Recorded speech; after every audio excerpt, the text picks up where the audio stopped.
दोस्तों अंसर भाई दे ਜਿਹੜੇ ਇਹਨਾਂ ਉਸਤਾਦ ਮਲਕ ਆਸਫ ਸਾਹਿਬ ਲਾਹੌਰ ਵਾਲੇ ਢਲਾਈ ਵਾਲੇ ਉਹਨਾਂ ਦੇ ਘਰ ਦੇ ਲੱਖੇ ਕਬੂਤਰਾਂ ਦੀ ਤੁਹਾਨੂੰ ਸ਼ੌਕ ਕਰਵਾ ਰਹੇ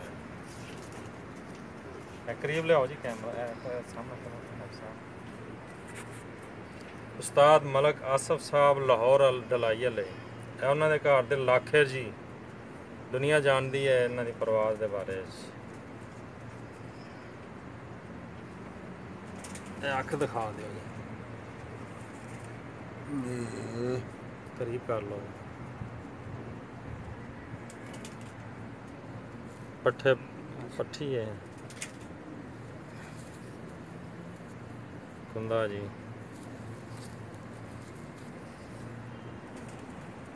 ਪੰਜੇ दोम भाई साहब से शौक करा रहा नर दिखा रहे हैं भाई साहब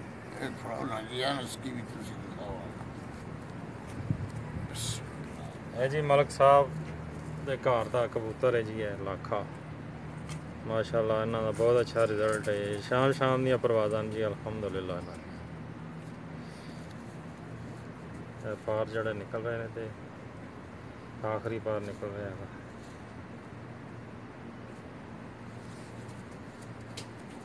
दोम में जी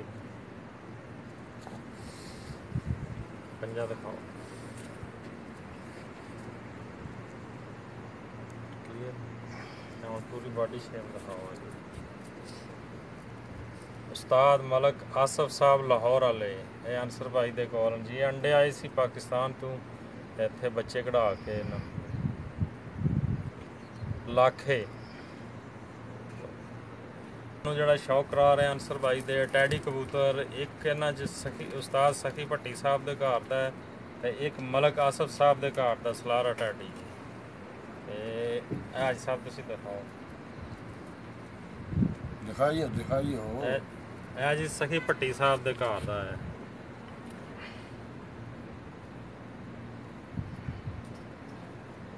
देखा अंसर आँख कट गया मजा आवा बाबा के मन देख रहा पर जड़े किसे वैसे छड़े निकले तुम में जी दी एक बार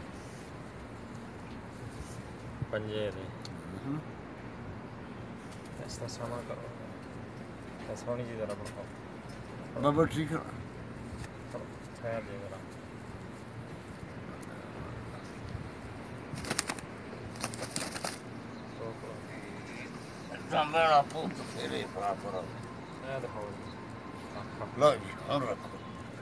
है जनाब उस्ताद मलक आसफ साहब के घर का टैडी कबूतर है जी।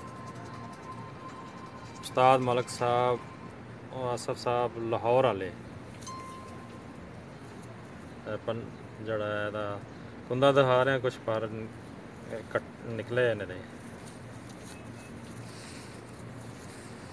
दुम है जी दी पंजे ने लंबे ना हम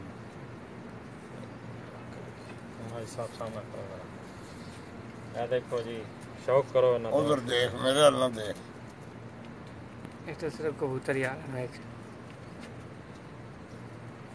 स्पेशल कबूतर तो दिखा रहे हैं जी। उस्ताद सखी भट्टी साहब लाहौर वाले ते मलक आसफ साहब लाहौर वाले उन्होंने घर से दो टैडी कबूतर माशाल्लाह।